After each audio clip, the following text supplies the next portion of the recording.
button. It's live. And we're fucking live. Well, we're not live. We're not live yet. This is all preparatory. This is a little behind the scenes for the guy that's watching.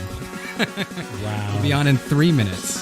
See, if you guys are not ready for this podcast, or if you are... I gotta go wee-wee. Go wee-wee. Go do that. You need your child bladder. Welcome live to the 21 Gun Podcast, where Kevin doesn't do anything.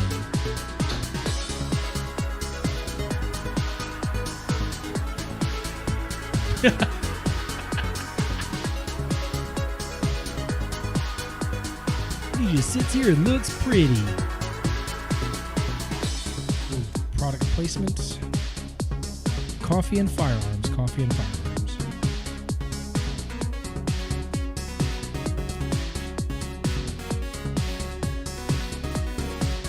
Say what? We're about to find out Kevin did not wash his hands coming out of the bathroom.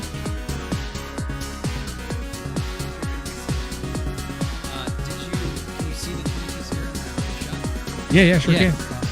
Why do you think I put it there?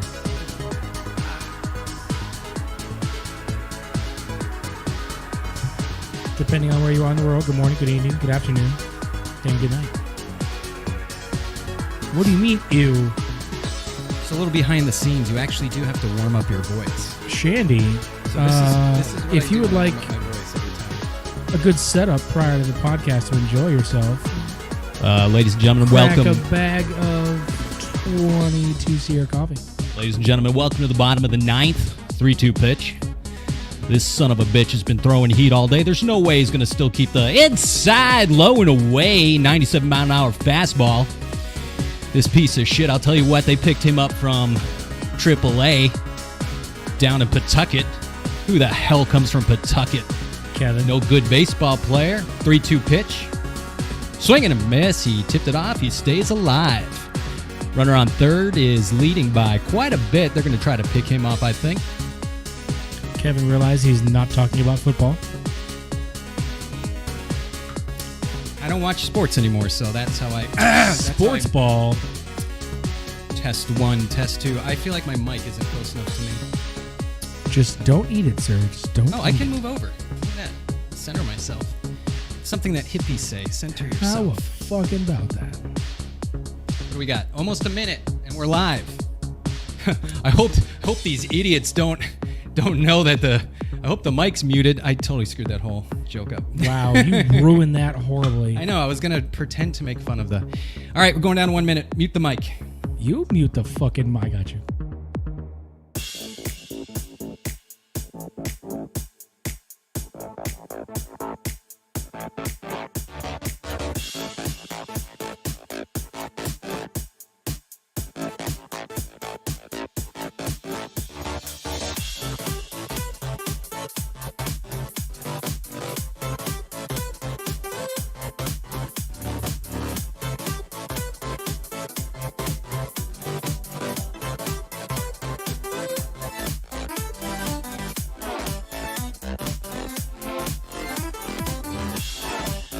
Welcome live. We are down to 20 seconds. Please allow StreamYard to access your Facebook comments so we know who the fuck is commenting. Thank you.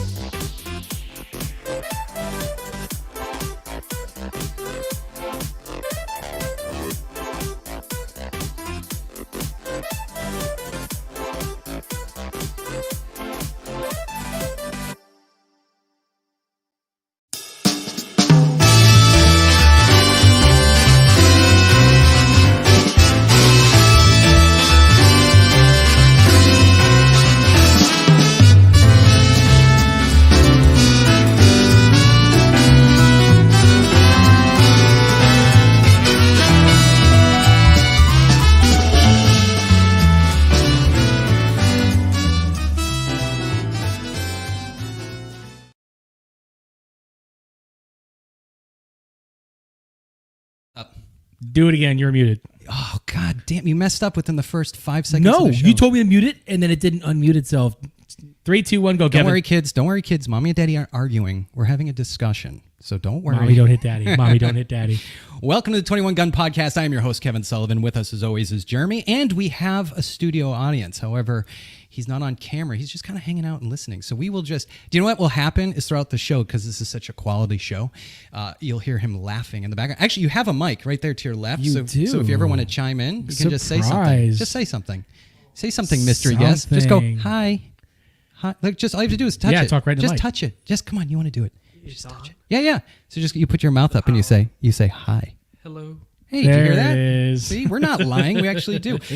We are the 629th best show on the internet and the official podcast of the Irreverent Warriors. I'd like to thank the 4 listeners personally for pushing us over the 630 hump. We were stuck there for a long time, and it was because of those 4 people that we actually made it past that hump. It's actually 5 listeners because of our anonymous guest in the studio. Anyways, you couldn't have done it without you, so thank you, Stephanie, Gus, Joshua, Matthew, not Matt. Other than that, I don't know who. Oh, yeah, Frank, of course, watches the show. So that's Gustavo. That's you got a few guys. I said Gus. I said Gus. See, I'm deaf. We have a couple of good guests tonight.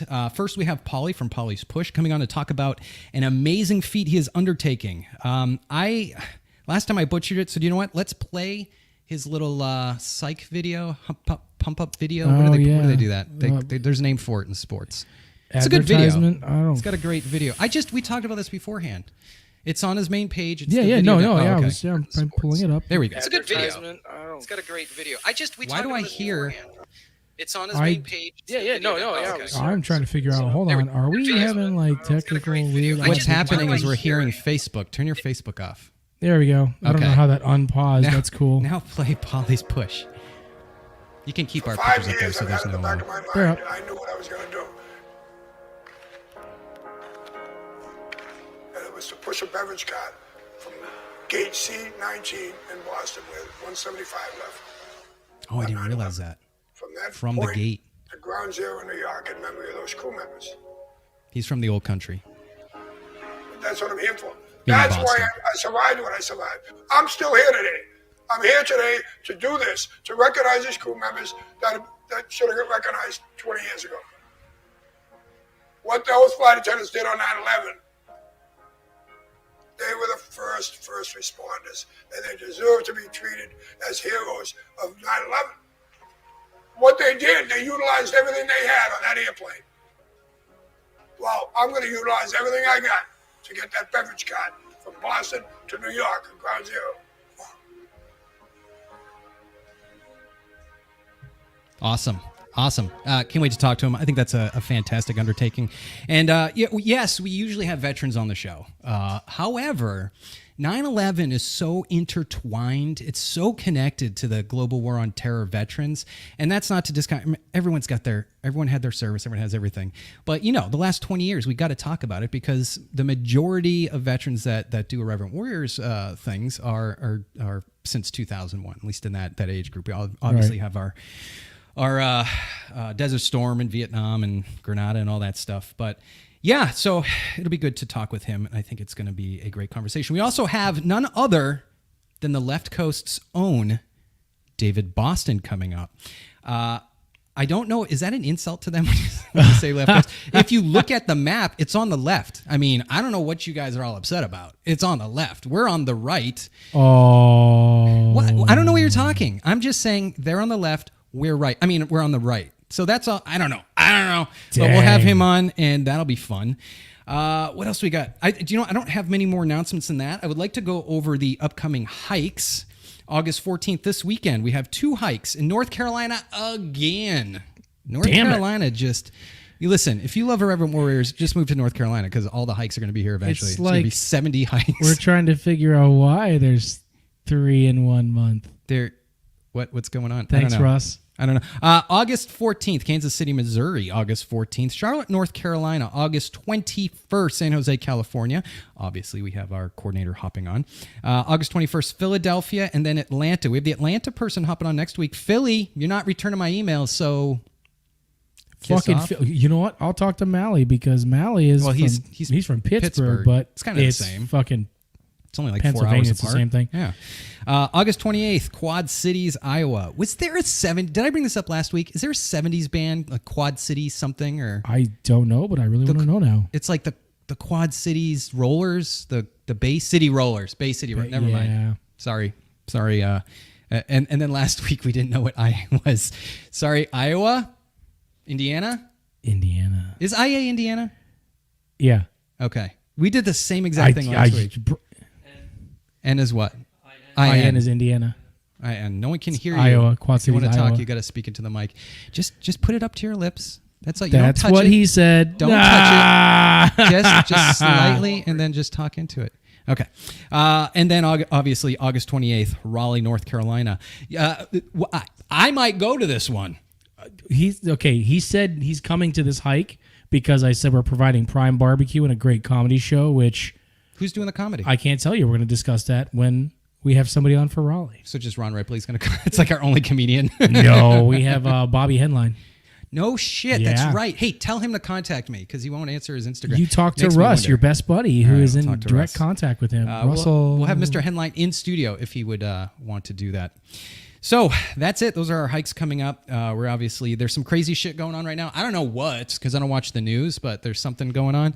So if there's any issues with that, just stay tuned to the show. We'll tell you what's going on. But I don't think anything's going to be delayed or anything like that. I think we're going to freaking power through the rest of the summer and into the winter. Then we're live on August 19th. Guys, don't make a fool out of me. Don't miss this event. Don't embarrass me in front of our guest right now that's in studio.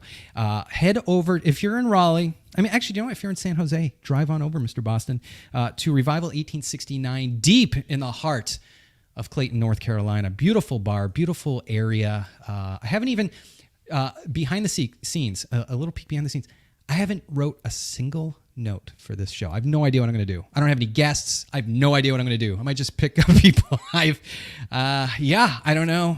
It'll be good. Trust me, because I'm going to work my ass off on it. But yeah, that's coming up. Then August 26th, we have former Marine Raider Don Tran coming on and his SEAL buddy. They ran 5 miles. We talked about this again last week, but still, they ran 5 miles underwater. Okay,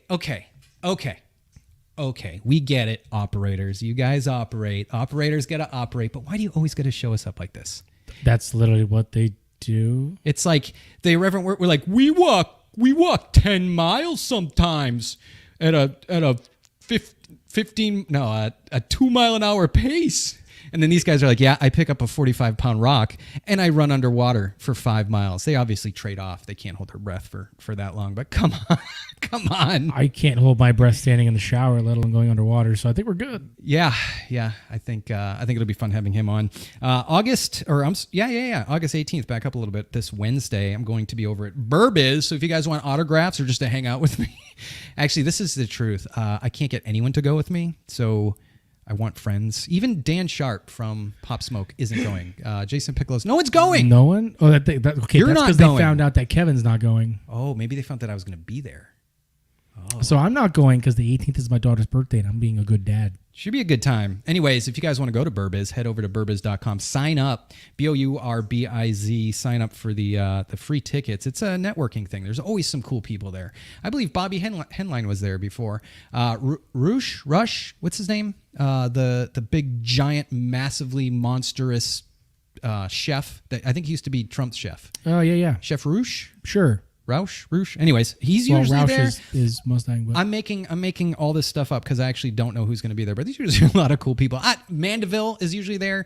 What's the other guy that they're like inseparable? They are, I think, married. Angry Cops. What's his name? Richard High. They're usually, I don't know. Check it out. It's up at the MGM Grand Harbor Hotel in, I guess it's DC. I think it's more like Maryland. And last thing, we have.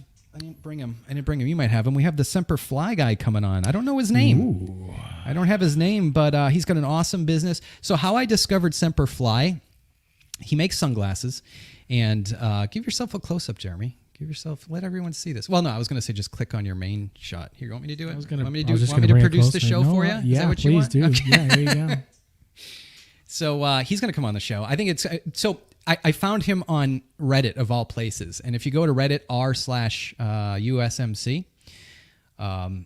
people are obsessed with this guy. So they buy his glasses, and he writes like he draws. I don't know how much he wants me to say, but he'll give you personal notes, and let's just say the personal notes resemble what you would see on the inside of a porta potty at a fob somewhere. Yeah, they have the little cards inside. Oh, it's great. He gave some crayons, and he gives too. you crayons. So check him out, Semper Fly. He's going to be on. Maybe, just maybe, if you guys watch on that day, we'll give away a pair of sunglasses to one lucky listener, except Stephanie Yost, who just won the last he won the book. Yeah, so it's going to have to be someone else. Unfortunately, you don't get the aviators because Kevin is too cool to heck. I don't know yet. That's the thing. I might just give you steal them on the way out. I just might give you my old Oakleys. I have a new pair of Oakleys over here. I'm good. Okay. That's all I got for announcements. You have anything? No, just go to irreverentwarriors.com. Make sure you click on the event page and sign up for your hikes. Please register on your Eventbrite. Remember, all merchandise for shirts, silkies, etc. that you want for the hike ends 2 weeks prior to the hike step off. So if you come up day of thinking you're going to get a shirt, pray to God that they're going to have one ready to go or a couple extras to sell. But 2 weeks prior, sales end. So get your shirts. I bought a shirt for my kids from Matt James Reeves. Don't call him Matt. And still have yet to see the Matthew Reeves calling you out live on air. 45 million viewers. He always calls you, and now you're calling him, and he's not to be found. That's right. Do you want to have in my hand? I have a grenade. Not real. This was actually the guy who was on the show last week, Whiskey, gave me a dummy grenade. How awesome is that? So, boom! I'm just kidding. Jesus Christ. It wasn't cool. Let's do that to a guy with a anxiety disorder. Anyways, that's all I got. So I think, let's see. We're actually running good on time. This is crazy. It's so good. I don't have that anything. You could get some damn good coffee from 22 Sierra Coffee. I don't have anything as far as. I do have a few things news around the AOR, but what we'll do is we'll go to Paulie first, and then because there's a big story going on out there. A big story involves the Air Force, and it's once again something that makes me say, "Holy shit! Why should have stayed in Air Force?" No, you know what? Pull it up. Pull up number 5. It's so the Air Force. I forget what they call that. Your standards for uniforms. There's a name for it. It's like uniform or policy of whatever. There's a name. It's like official military name. The Air Force is going to allow airmen to put their hands in their pockets. Son of a bitch. They're going to allow them to put their hands in their pockets. Marines have been fighting this for years. Everyone has been fighting this for years. And I can't... okay, listen. And we talked about this last week with the Chief Master Sergeant of the Air Force playing video games. And everyone's... And got wrecked? Yeah, but the fact that everyone's like, oh, it's such a... Should I make fun of her? I'm sorry, Sergeant Bass. No, we had the game on. We're not okay. Yeah, you're playing video games. You are literally, and this is going to make Jeremy upset, but it's the truth. You're literally the highest ranked enlisted individual in the U.S. Air Force, which is by far the most deadly branch in the history of the world. Go ahead, fight me. It's almost like the Marines have been around longer. In the history of the how many nukes does the Marines have? Marines are nukes. We are personal nukes on the ground. We nuke everything we run into. We just leave it a parking lot. You guys leave it a smoldering mess. I agree. You leave bodies. We drop bodies. You leave bodies. We vaporize bodies. That's all I'm saying. A little bit of what do we call that? Sibling rivalry going on here. But yes, the Air Force is now officially, and you make it too easy, guys. Come on. What I want, this is what I want. I want an article that says Air Force to exceed PT standards of the U.S. Marine Corps. And I'd be like, yes, finally, we got some brass balls over there. They're like, no more stationary bikes. Even no more to make time. that statement would be, but no. Last week was the Sig Sauer gun. They want it smaller and lighter, and it's like, come on, guys, you're killing me. I am a proud Air Force veteran. No, we gotta go big or go home. You're man. messing with me. So yeah, that's the biggest news story I think of the week. Yeah, which is kind of embarrassing, but that's a big ass news story, especially for Air Force because you guys finally become civilized. That's right. All right, now it's 8:15. We can bring on Paulie. Oh, I forgot. Quick shout out, Jeff Morris, Legion 8. We were talking on the Instagram this week, and I said I'm going to wear your shirt this week. Legion 8. He lost 8 guys over in Ramadi, Iraq, back in 2004 to 2006. I can't remember which one it was. 06 was the bad Ramadi thing. But he wrote a book called Legion Rising. I interviewed him about 6 months ago. Just look up Jeff Morris. Awesome guy. The book, though tragic, is also filled with redemption, meaning he persevered over everything. But I read that book and I was like, God damn, how do I not know? It's up there with like Scott Husing's book. Which I can't remember off the top of my head. Echo and Ramadi. Yeah. It's up there. Just great book. Check it out. Legion 8. It's the Army. He's the Army side of Scott Husing's story. So, Oh, yeah, man. all right, let's pull up Paulie. We already showed his video. I was going to do that first, but welcome, Paul. I haven't met you yet. Actually, I guess technically we haven't because we're only on the internet here. But hello, sir. How are you? How you guys doing? Good to see you. We're doing good. So what? Okay, I'm going to take a guess. I'm thinking North Shore. I'm thinking that you're from the North Shore, maybe Revere, maybe Peabody. That's way north. That's not really the North Shore, but I don't know. You where are you from? Not even close. I'm on the South Shore. Oh man, I was totally wrong. Damn. You I was just like- totally insulted the guy. Oh wait, Dorchester? Nope. Milton. Milton, yes, Milton, Mass. I was born in Newton and raised in Burlington. So what we like to say is we weren't raised, we were lowered. No one. It's kind of funny, I guess. Welcome to the show, Paulie. Thank you, Jeremy. I absolutely deserve that. I absolutely deserve that. Yeah. Yeah. I wanted you to come on because I actually have no idea how I saw you. I think it was just an article I ran across because I do a lot of research for the show. What you're doing is a pretty crazy feat, and I think it resonates well, as I said earlier, with veterans, especially the post 9/11 veterans, because literally September 11th, 2001, if that day didn't happen, there's so like it's not even a crossroads. It's like a 180, or maybe we just transcended a plane of reality, and life changed completely on that day. What are your thoughts on that? No question about it. It's absolutely changed my life. And I know a lot of people that went right into the military. A lot of folks. It was that Pearl Harbor syndrome, I guess you got. Not even syndrome. The Pearl Harbor aspect where we saw. I mean, everyone saw it. It happened to happen right when technology was at the point where we could just witness the deaths of 3,000 people. So it wasn't one of those things that affected the people who were at Pearl Harbor. It affected the people who watched. And what I mean by back then you had to wait to the news roll. It affected everyone, and that was absolutely insane for that to. And you were up at Boston working at that time. Yeah, I came in the night before. I was a flight attendant with United, and that was the route I worked, Boston to LA. Flight 175. I came in the night before at 8 o'clock. I landed in Boston, and that crew went out the next morning. So, oh shit! Were you familiar with the crew at all? Oh yeah, I knew them all. I was flying with them for the 2 months before that.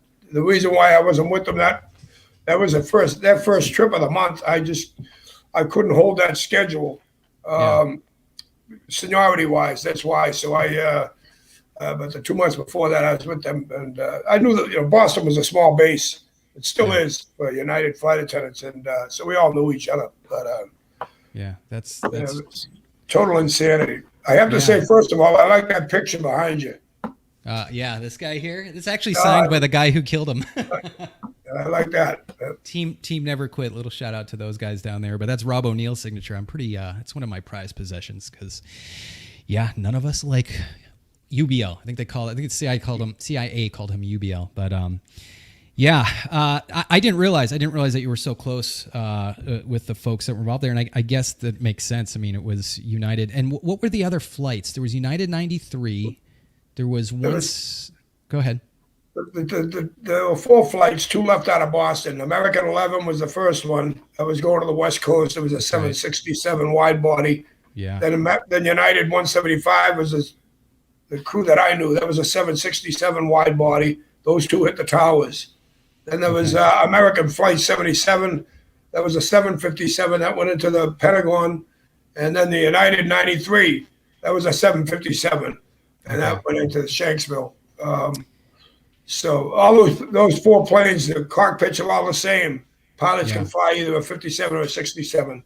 The difference is the 2 out of Boston that were going to the West Coast were wide bodies, and they were the first flights out in the morning. We liked working them because they were empty all the time. Nobody, there were 3 class, first class, business, and coach. Yeah. And from what we found out, they were riding our flights watching us. And they saw that, once we get 10,000 feet, we get up out of our jump seats, pull the curtains between the cabins, and so everybody in the back can't see what's going on in business. The business can't see what's going on in first class. And in the first flight out in the morning, there was usually never anybody in first class. you couldn't upgrade if you had bought a ticket. You could, and you were a coach, and you wanted to upgrade.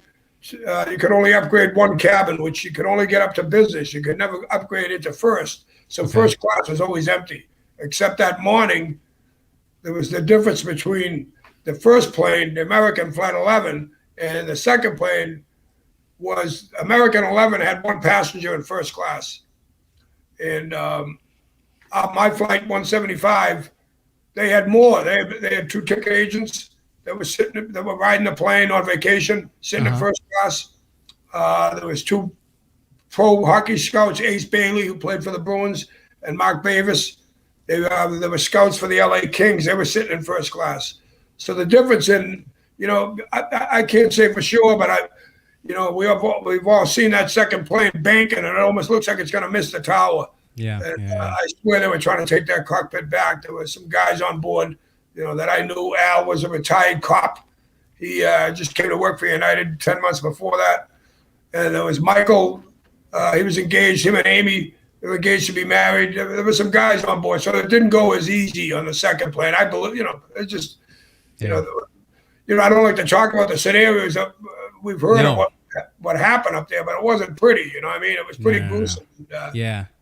Yeah, it's and I have a question that addresses that in a few minutes here, but something you said initially really made me think, because it's one of we all have our issues, we all deal with stuff, not just veterans, everybody deals with stuff. And one of the things that really affects me psychologically is we did a lot of flying bodies, right? Flying people who were killed in action out of theater.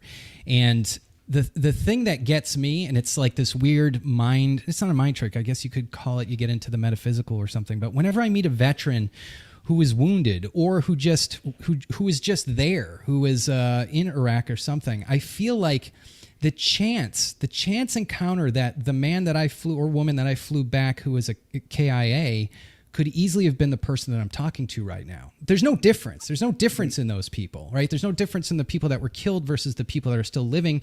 It's just circumstance. You found yourself in one circumstance, and then the other person found themselves in another circumstance. And it hits me emotionally because I feel, and I don't know, am I like, does this make sense? I feel like I'm talking to the people that I've lost. And it's such a weird thing, and I've never been able to get over that. And hearing your story and even talking to you, it sounds like you easily could have been a statistic on that day if it wasn't for a scheduling issue, if it was whatever. Well, and I'm not alone with that. There's a lot of these stories, crew members it's pretty crazy, some of the stuff. One girl I know called in sick because she was drunk the night before, and she lives with it because the girl who got called in, was brand new, only flying for 10 months. So she's living with that. There's other people that traded into the trip and then traded out. That's what we used to trade our trips all the time. So there's a lot of stuff that people, I know that what I'm doing, I didn't realize, I know it now, but how this is spiraled into, it's gotten as big as it has. I'm so grateful for that, because other people have, I feel the healing going around, not just, of course I benefit from this in my own whatever. But the main reason really for me doing this was for the crew members' families. I thought about them every year. What their sisters, their brothers, their cousins, their nieces, their nephews of these crew members. And nobody ever stood up and said that their family member was a hero. I mean, really, there was no military training here for these crew members. But they had no choice but to go to hand-to-hand combat that morning. You know what I mean? Sure. And we've heard the phone calls from these crew members. They called us on the ground, telling us where these terrorists are seated. They gave us information. And to me, it was mind-boggling how they ever pulled it off. They knew nobody. I say it all the time. As they were first responders on 9/11, and they, as a police, fire, or any other first responder, when they were in trouble, they called for help. These guys knew there was no help coming, but they still kept going. They knew it was over, but they still kept going. So. It's without any training. It's just mind-boggling to me. It's when people face certain death and they do it not only with dignity but with I guess acceptance of the end and not going down without a fight. I mean, when I hear stories like that, There was a story called Anthropoid. It was a mission from I want to say they were Belgian. Might have been Hungarian. No, No, that's Budapest, Hungary. It doesn't matter. Prague. Where's Prague? North of Hungary. Okay. Is it Hungarian? Prague? No.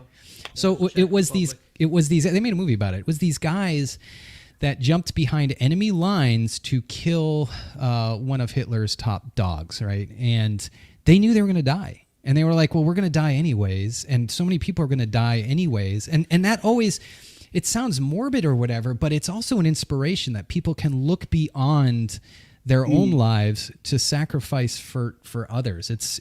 And I think a lot of people, 9/11, obviously it showed vulnerabilities and it showed that anything could happen at any time, but it also showed the human spirit. And it's one of the biggest mind benders of the entire event is the fact that we look back on 9/11 and we say, holy shit, that was terrible. And then we look back on 9/12 and we say, how do we get that back?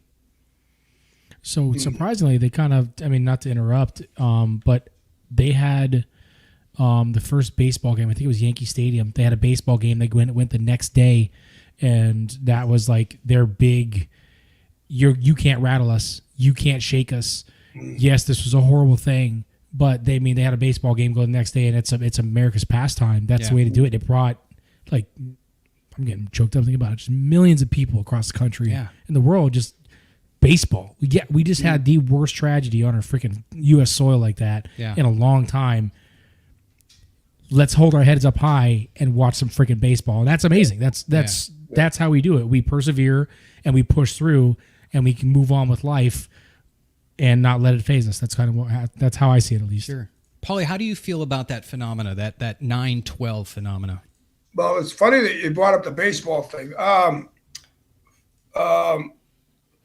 I could just tell you what I experienced after 9/11, how everybody came. We all saw how the country came together, but it always bothered me that these guys were overshadowed. I understand why it happened. They were overshadowed with all the heroics of whatever everybody else did, the firemen, the police, with the towers and all that. But so what I'm finding out now, what's going on now, is I'm getting that feeling again. People are, what can I do? What can I help? Because they understand, what I'm doing is right. It needs to be done. It was, these guys need to be recognized, and I'm so grateful for that.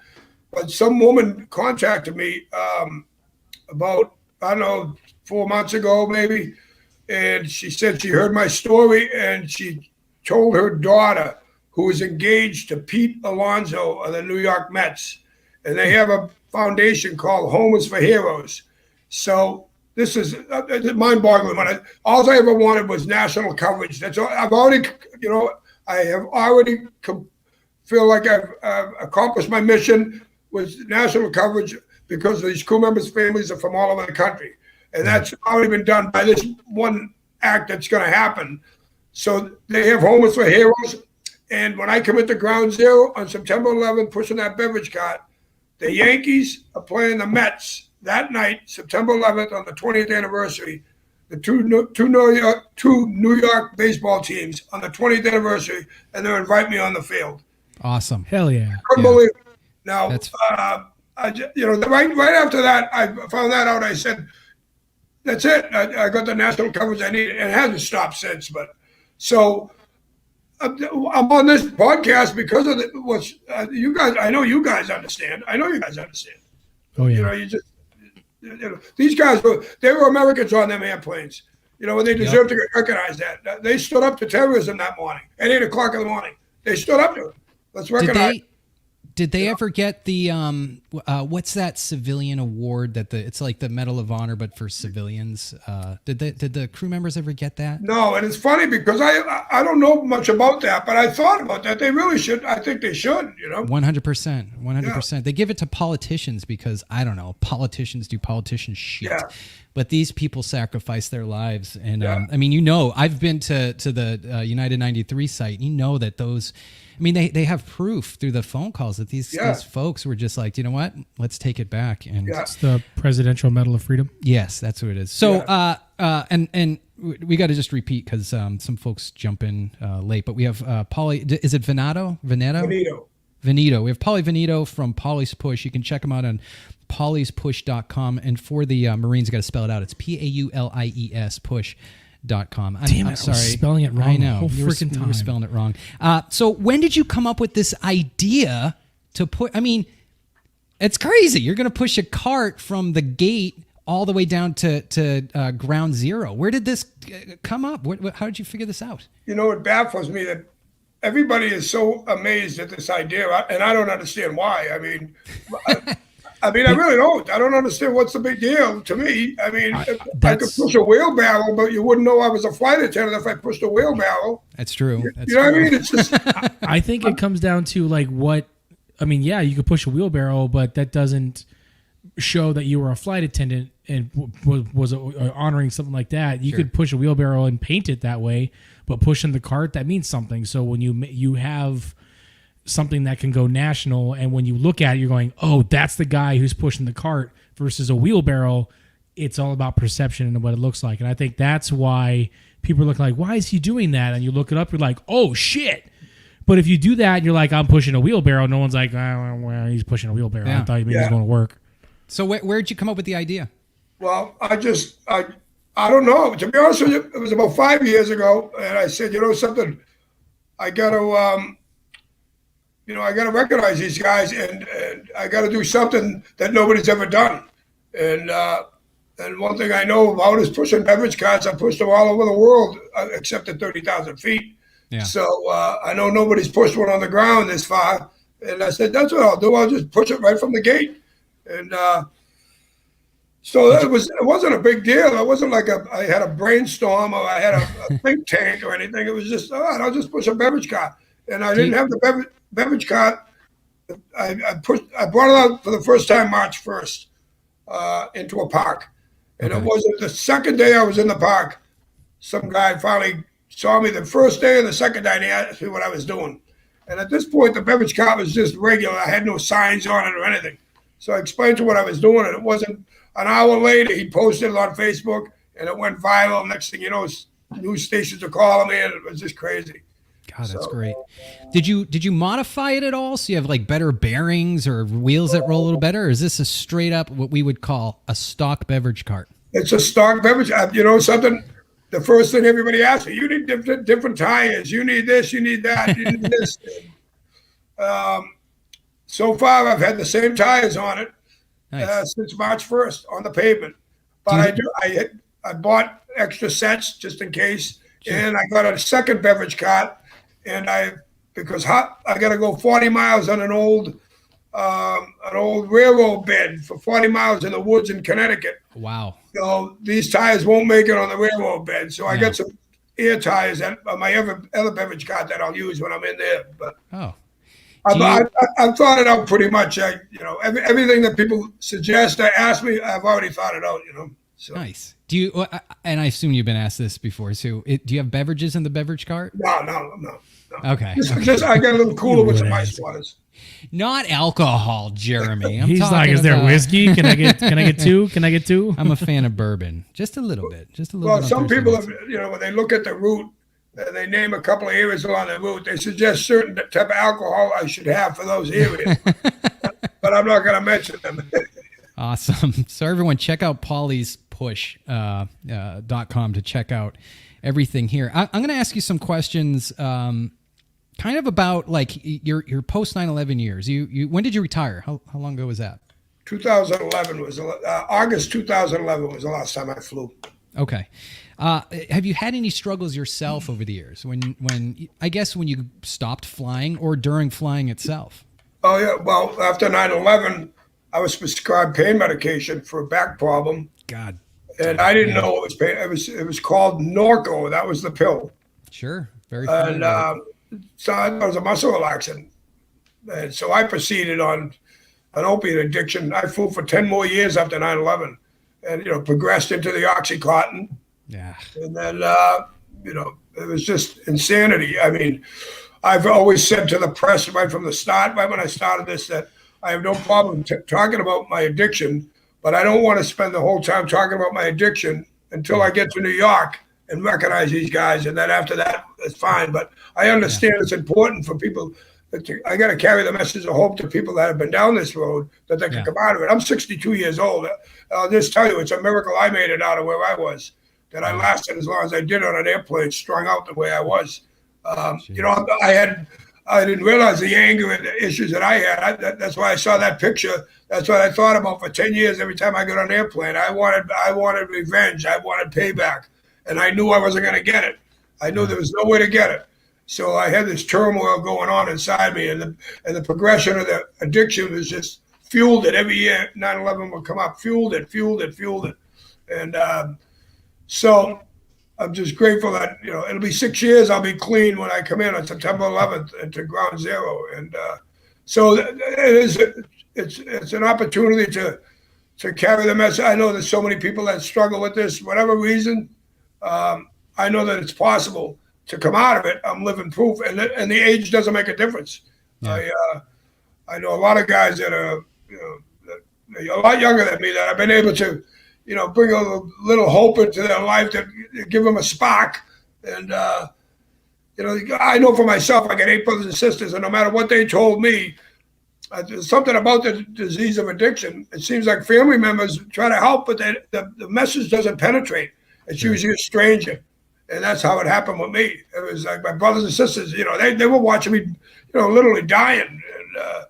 And they couldn't do anything no matter what they said to me. Not that I wasn't listening, it's just that you're caught up in it. But when some strange person that you've never met before, I don't know what it is. So I know that I've been able to do that for other people. So, you know, not only am I recognizing these crew members, but at the same time, I know that my story is going to help a lot of people. And that's really what it's all about. No doubt.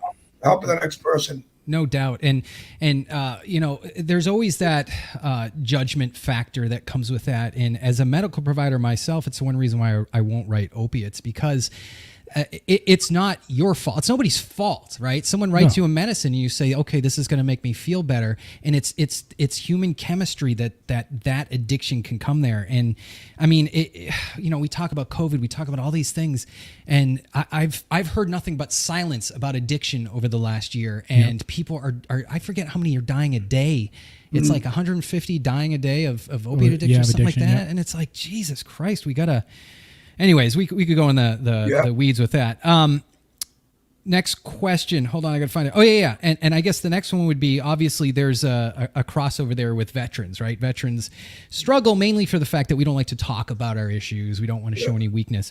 What advice do you have for the veteran community if they are struggling right now? Like what mentally, physically, whatever. What advice do you have them to overcome adversity? Well, I think, you know, see, everybody's different. I know that nobody's walked in my shoes, and I've never walked in anybody else's shoes. So it can be touchy to try to give anybody any type of advice. Right. But I could just tell anybody that might be struggling in their head with whatever issue it might be, that I know that keeping it inside isn't healthy. You know, I know for years I was locked up inside myself, and had to put on the mask in front of the public on the airplane. And it amazes me I survived as long as I did.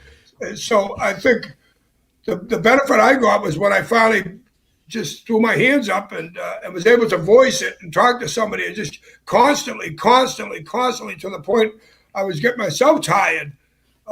You know, I was getting some relief. I didn't realize it, but I was around other people that I could see. You know, I didn't realize I was getting well, but because I was around people that were doing the same thing as I was doing, I could see other people getting well in front of me. But the moment I realized, because I was there doing the same thing they were doing, I was getting well too. I didn't know it, but I saw with my own 2 eyes someone that was just like me, that had the same addiction or whatever, and I could see them, and I could literally watch them change. You know, as days go by, as long as I was showed up there and I could witness it. And I'd be mind-boggled. I say, geez, look at this guy. I remember him 2 weeks ago. Now look at him. I could see the process happen in front of me. Little did I realize it was happening to me too. Sure. So anybody that's out there that's struggling, I know for me, I couldn't do this thing alone. I needed the help of others. And I guess I always tell anybody, just show up to where the answer is. Whatever problem you have, if you show up there, the transmission line will happen, which is one person helping another person. That's God to me. I say it all the time. That God is in humans to me. Human beings have saved my life. The strange human beings that came into my life. All I had to do was show up there. And so I feel for anybody that's struggling, whatever the situation is. And but I know that we can come out of it with the help of each other. You know what I mean? And that's really how it works.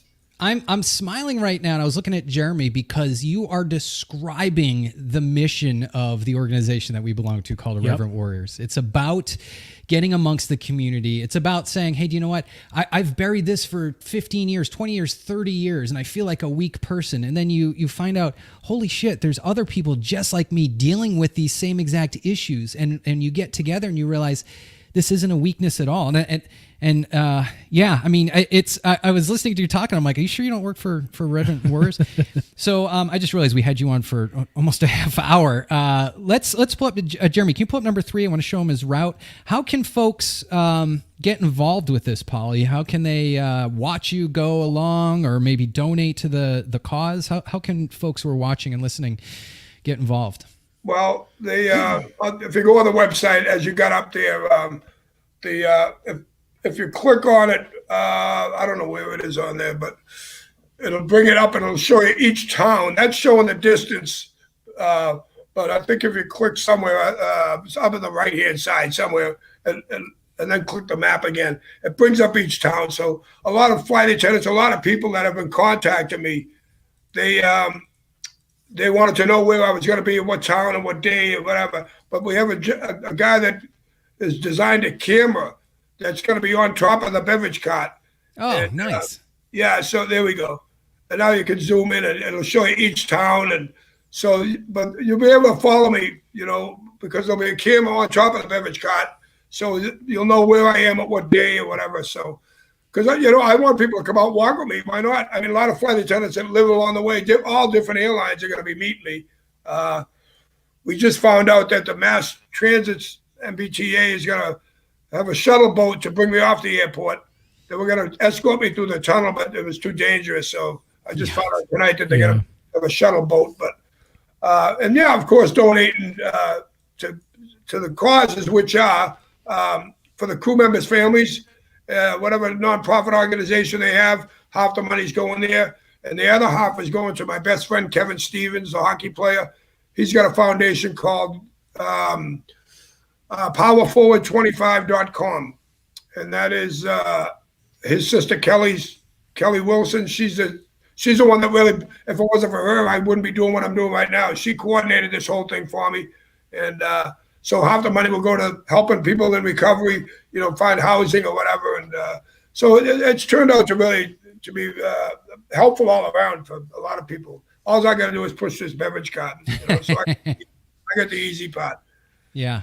Well, Paulie, I really appreciate it. I could talk to you for 4 more hours, but we can't do that to you. So I appreciate you coming on. My screen just went blank. Oh, no, it's back. For folks who want to check out, again, it's Paulie's Push, Paulies, not Y, not 2 L's, Paulies, push.com.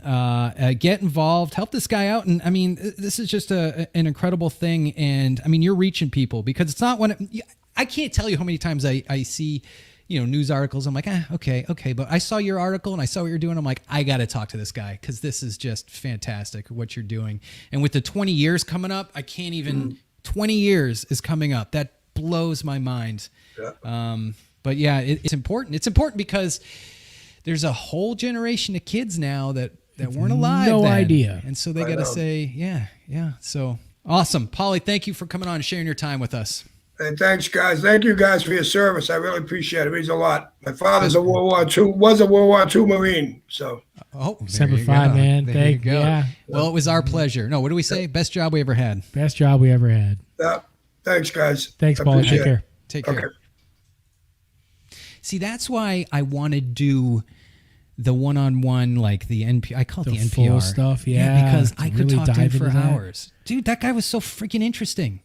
Holy shit. Yeah, our views went up, and now that your face is back up, it's back down. We just gotta pull him back. I'm just kidding. I'm totally kidding. Do you know what I did? Like I was thinking, right? Like when you fly, it's almost like your waitress. Sometimes you talk to your waiter, hey, what are you doing? But it's like you're in their lives for about 30 minutes to 2 hours, maybe 3 hours, 5 hours, whatever it is. And you know, it's I don't want to make it sound like, oh, you don't care about them, but you don't think about them. And you realize that, you know, this guy's got his own struggles, got his own things that he's dealing with. And then he's doing this to raise awareness for 9/11. Man, right. Awesome guest. It's amazing. That's a hell of a distance, too. I'm going to go ahead and say guest of the year 2021. Me? Oh, thank. I'm just kidding. No, that was Max. really good. Oh man, we lost your camera, so you might want to get up and see. I told you it's gonna go ahead and time out if you don't touch it. Well, I did. And I meant his camera for all you perverts in the chat. Here, I'm gonna be off mic. Don't you talk about me. Bring up Mr. Boston, and then I'll let you start with Mr. Boston. Oh, Mr. Boston, how you doing, sir? Pretty good. How we doing? All right. Good, man. Good. Thanks for coming onto the show. Glad to have you here. First question, man. What branch were you in? Don't say Marines. If he says Marines, I'm going to love you even more. Hoorah. He said, hoorah. That's it. That's enough said. Kevin's just left the room. It's about time we got him out of here. I don't need to go anywhere right now. I'm good. Air Force. See you later. No, Right? seriously, that's the best food I've ever had in my life in the Air Force. We saw their base once or twice. Best food in the Air Force. I can't disagree because when they're like, we're coming into the chow hall for steak and lobster. Hey, listen. For the record, when I was overseas, we had shit food. We had to go to the KBR. He's like, we had filet. It was shit. It was the driest filet. They didn't even wrap it in bacon. No, to be honest with you, the Army motherfuckers, I'm going to say they had KBR. We didn't have KBR. And you went over there and you're like, it's fried chicken, it's ice cream. I shit you not, we would take a Toyota Hilux across the desert to go to the Army base just so we could eat their food. Yeah, we didn't have good food. Go over to Balad Air Base. It's not very good. When they have a Starbucks, a McDonald's, when they had a Dippin' Dots, I mean, no big deal. You're only in the middle of Iraq. No, it wasn't Starbucks. It was called... No, they had a Starbucks. Camp Victory, yeah. Really? Yeah. See, I'm gonna get my mocha chocolate fucking shit ass drink that's a grande, which is really mean large, which is 20, which is not even large. So, but anyways, yeah. I'm a little so salty. I guess Back to Boston. We have someone on here. Hey, do you know what I say about people that are like, oh, Air Force, did you have 5? Yeah, I went to a 5-star hotel because I joined the Air Force and I went to be an officer and I chose to fly motherfucking planes. I'm gonna pull a weekend at Bernie's. Go ahead and take it away, Kevin. Listen, hey, Mr. Boston. I don't know why we're calling you Mr. Boston. For some reason, that name's Just sticking. call him Boston. He said Boston earlier. Boston George. Boston George. Remember that? What movie's that from? No idea. Fucking no. Boston George. That was the guy. He doesn't even know. No, I do. It was, who's the weird guy? Oh my God. Look up Boston George. It was a great movie. Blow. Oh yeah. That was a great movie. Oh, yeah. So I because my camera shut down, I didn't get to go into my initial questions for you. The first one was, it dawned on me, how lazy were your great-great-grandparents or great-great-great-grandparents that they're just like, hey, what's your last name? I don't know, I'm from Boston. You could call me Jebediah Boston. I don't know. That's a valid question. I know they immigrated from Germany, and then, I don't know, maybe they got off the boat in Boston and they just picked that name. I don't know. Bushten. In Bushtenheimen. What? Okay. What about Hyman? I'm going to be in trouble now because I'm characterizing a whole group of people. No, you're probably right. It's probably exactly how it happened. I was apparently in O'Sullivan, Bova, and Bova came across. O'Sullivan didn't. Bovine? And I might as well put people to sleep with this crap. Okay, so you were in the Marine Corps. What years did you serve, if you haven't already answered? Okay. So it's kind of interesting. I was, for your last guest, I was in from 97 to 05. Okay. And which was weird. So I had the pre 9/11, I had the post 9/11 Marine Corps. Let me tell you, the post 9/11 Marine Corps all of a sudden had money, opposed to the not pre. So it was kind of a weird time. It was like it was the same thing, but all of a sudden we had budget and gear, and we fucking shit worked. It wasn't broke. Yeah. Ready to kill shit. That's why. Yeah. Do you know what's weird? You say that, and we have a pre 9/11, we have a post 9/11, and now what we have is a post Iraq Afghanistan force. I don't even know what that looks like. I don't know what it is. Post millennial Force, but It could be post. No. It'd be Zoomers. They're called Zoomers. But do you realize that there's a whole there's a new genre of soldier, airman, sailor that is coming up through the ranks right now, and they don't know Iraq, they don't know Afghanistan, they don't know any of that shit. Does that blow your mind? Blows my mind. It does, but I think we need to get out of there. We're not, obviously, as we leave, we've all 20 years hasn't accomplished anything. We're just going to throw more human death and suffering and money at it.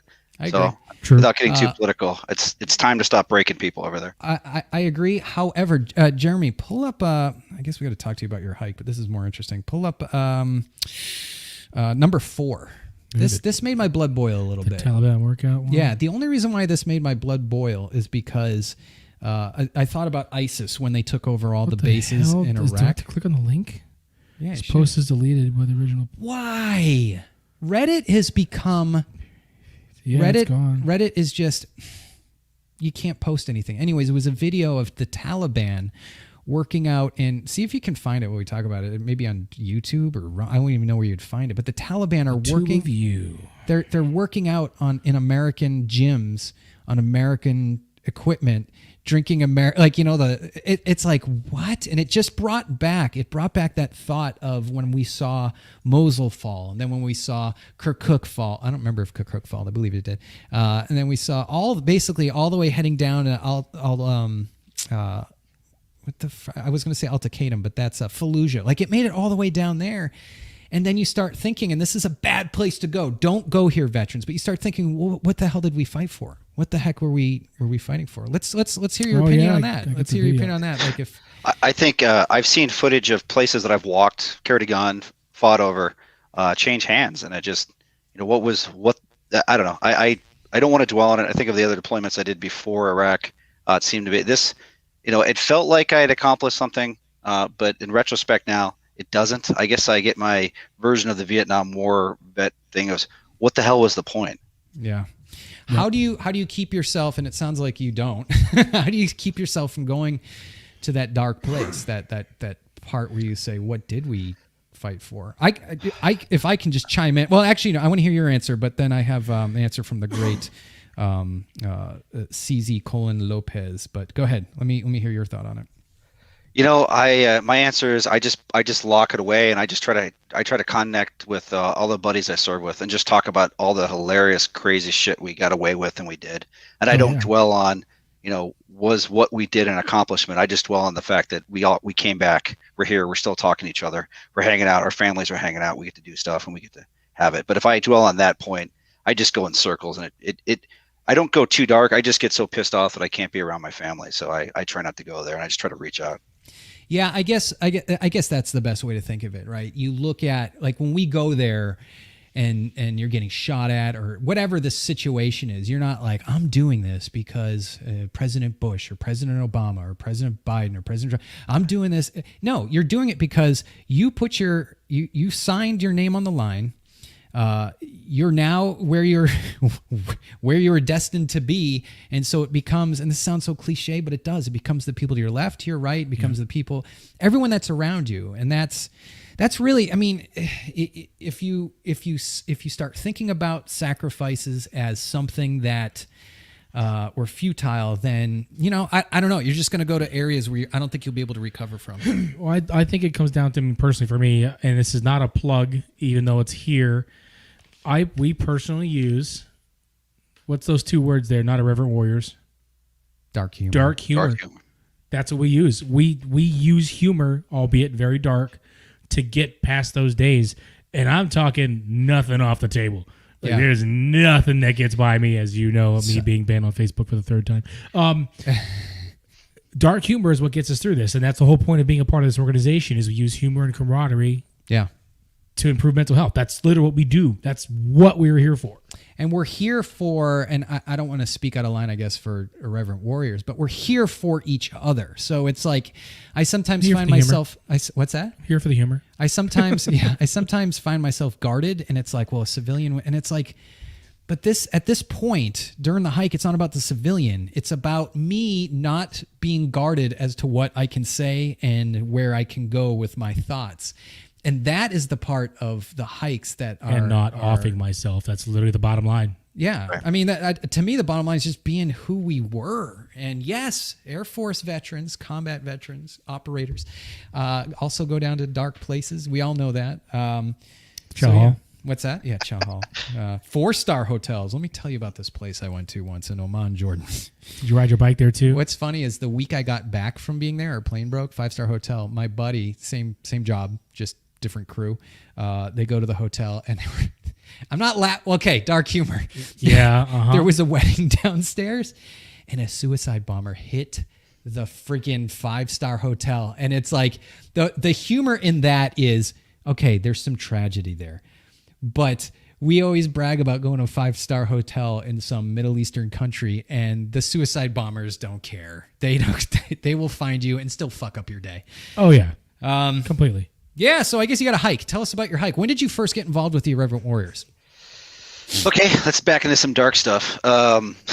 It's back in 2017. My sister, who is a Marine Corps veteran as well, she did the invasion. She was a motor T. She got in some firefights out there, and I actually got a chance to run into her in Iraq while we were there. No shit. Awesome. I have a pretty good story about how I might have borrowed a Humvee. And how I kept my rank is because another person went out for me. But I brought it back. But I found her. But she came back. She stuck around and a couple years later, she took her life. And I was going through that. It was kind of a dark place. I had a newborn, and the family life was good, but stress from that. Just I don't know, looking for something. I ended up just Googling veterans something, and I ran across this veteran hike, and it was in San Francisco back in 2018, and showed up to this just completely confused what this is, just looking for other vets to just, I don't know, unwind, just lose my shit and feel good. And it just was soothing. And from then I was just hooked. Made it to a bunch of hikes over the years, and then the hike in the Bay Area went away just because the coordinator doing it just couldn't take it. I think he's now the CFO of IW. And I realized, hey, we need to have a hike in the Bay Area, at least in Northern California. And so I started bugging Cindy about 2 years ago, and just couldn't get through to it. And finally, I quartered her at a hike last year and said, hey, I'll run the San Jose hike, not knowing what I'm asking for. Yeah, oops is right. And just kind of led from there. And I said, we got one going here, and I'm hoping to, drive some more interest because, the Bay Area, there's a lot of people here, but it's kind of hard to make more veteran friends in the Bay Area. Maybe because we're quiet about how we let out our politics and what we say. Yeah. Because it's the views here aren't the views here don't necessarily express my personal views, but whatever. But maybe we can drive some more of it. I know there's other hikes planned, hopefully in Northern California next year, as I think we're gonna get some more people involved. But all I say is that I got there unfortunately the same way a lot of people come into IW is personal struggles for my piece, my military service, and then losing someone to this this thing that's affecting other veterans that taking their lives. And I don't know how I missed it with my sister, but it just one day she was there and 1 minute day she was gone. And it was just personal struggles that I didn't pay attention to because I was in my own head. But we got to reach out, we got to talk to people. And the only other thing I'll back up from that is the platform to now, for some reason with the pandemic, everybody's FaceTiming, they're Zooming, they're doing whatever they want. The one thing that I've really realized is I'm now having cigars once or twice a week, and talking to 5 or 6 or 10 different veterans on a Zoom call now. And because you can't always get together, they're in different states, they're farther away, they're down the street, but they got kids and stuff to go to bed, they can't run to your house. And now I think I talk more in the last 2 years and last year to just veterans all the time, and we're seeing face-to-face connections. So I think that's kind of an awesome thing with technology has finally caught up to that. Sure.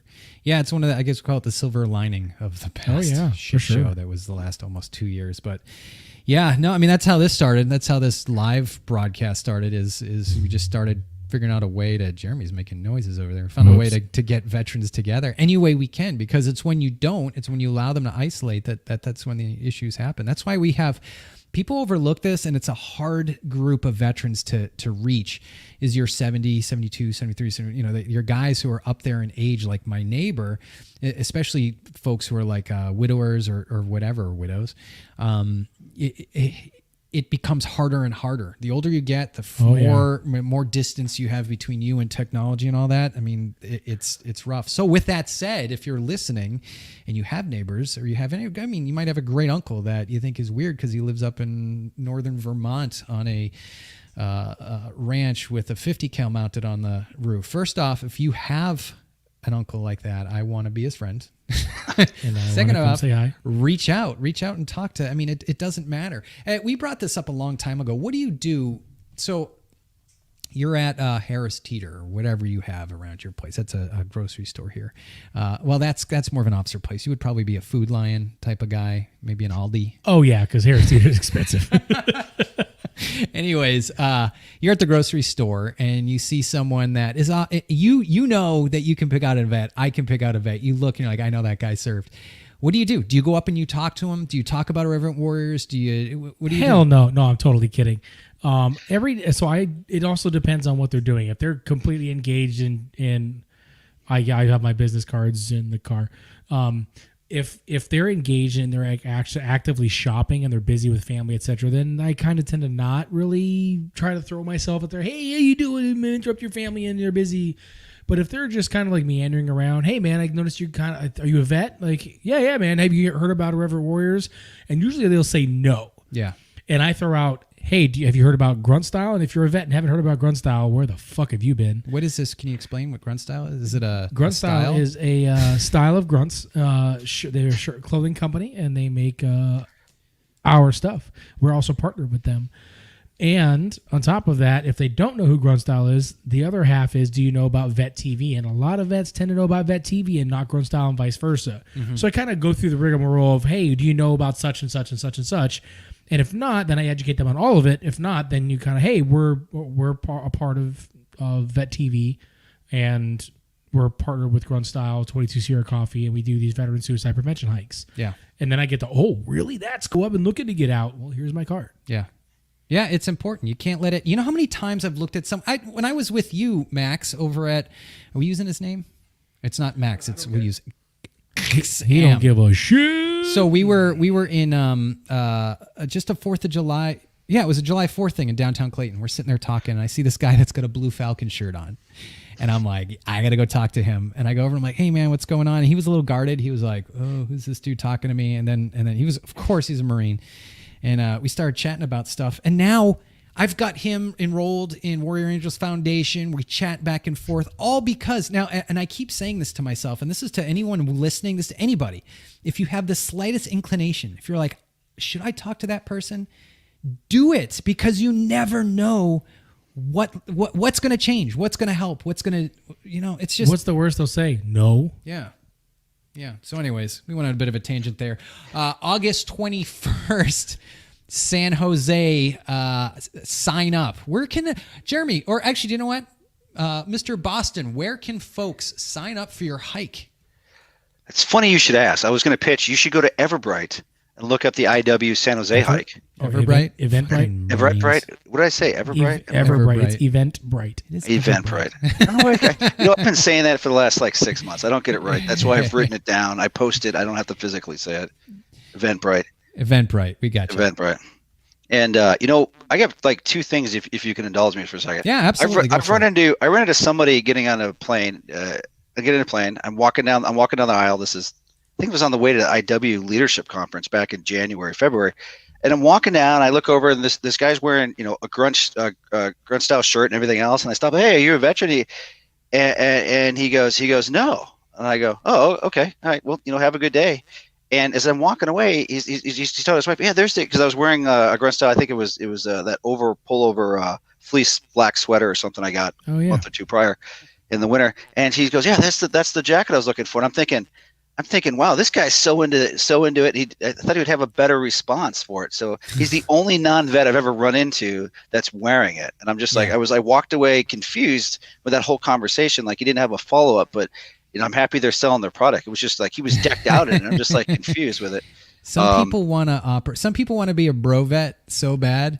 Listen, if you want to be a bro vet, grow a beard. Well, first you got to join the military. Grow a beard, wear a tactical hat like Jeremy, and get an American flag on your hold arm. on. This is an OG IW hat that you cannot get anymore.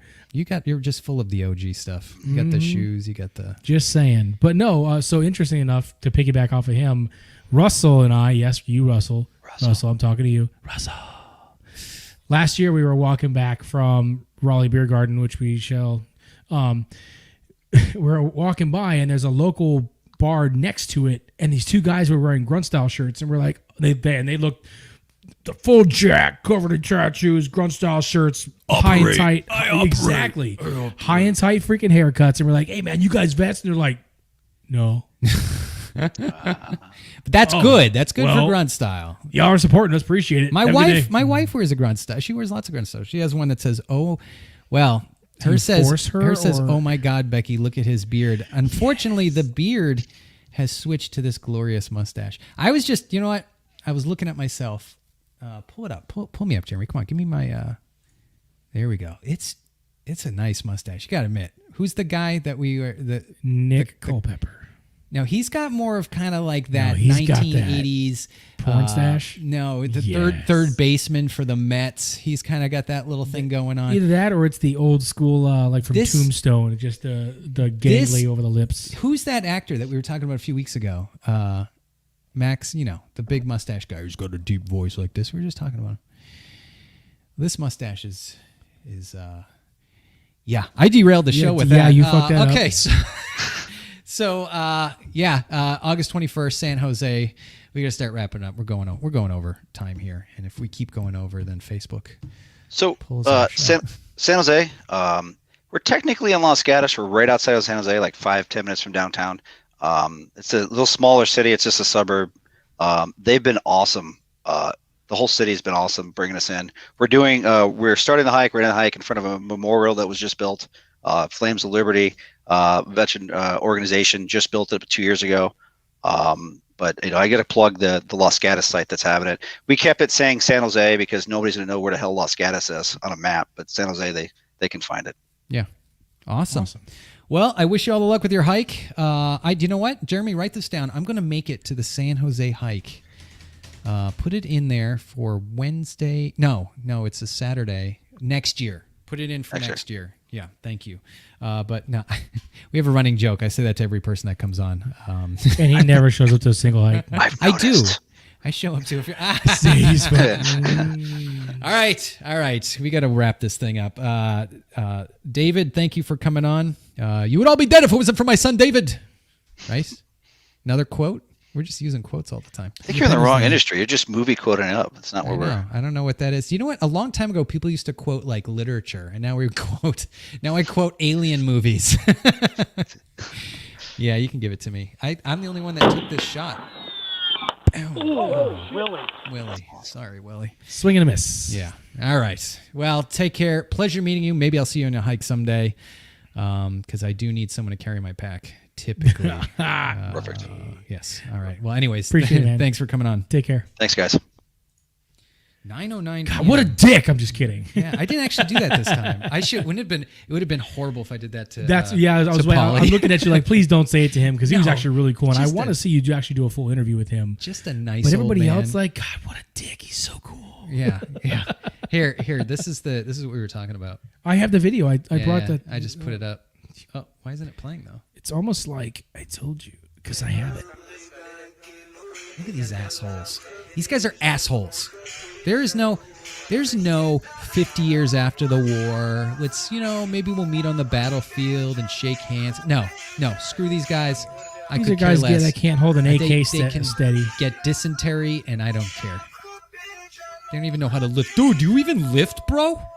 Do we even lift? Oh, he's got like the lowest weight on. Dude, your form is awful, bro. Zero. What do you? Yeah, zero. What do you use for your pre-workout? Oh, look, that's Air Force training at its best. I got to go back. I got to go back. Air Force training. Oh man. Do you even lift? These jerks. All right, take them off. It's making me sick to my stomach. Well, thank you, everyone. That was a 21 Gun Podcast. Probably our last episode ever with... Just kidding. Check out pauliespush.com. Seriously, that guy was awesome. He needs our support because we are a universal organization that loves and embraces all. Plus, it's just a really good thing. So PAULIES push.com. Call, write, text. What you think after like 100 episodes I would have that down? I don't know. Call, write, text. Email, walk next door and knock on doors of people. Smoke that signals. You know. Send a fucking pigeon. Do whatever. Stay in touch because, that's what we have to do. Isolation is a killer, and we don't want veterans to die. If you don't do this, if you don't take my advice, well, you want veterans to die, and that sucks for you because now I'm going to punch you in the nose. Can you do that? Can you threaten violence? You sure can. Okay. You sure can. No, you totally can. It's just the thing is this: if you act on it. Awesome. We will be live next week at Revival 1869. Show up. Show up in a piece of gear, and with 21 Gun merch, and I will buy you a fucking drink. Not top shelf. Awesome. I told you that. Awesome. I sure hope people show up. Watch no one show up. It'll be like Frank's going to show up, but he's not going to have a merch on, so it's okay. Oh, it's all right. Maybe, no. And then the week after that, we might be giving away a set of sunglasses. So that's all we have. No video to go out with. Bye.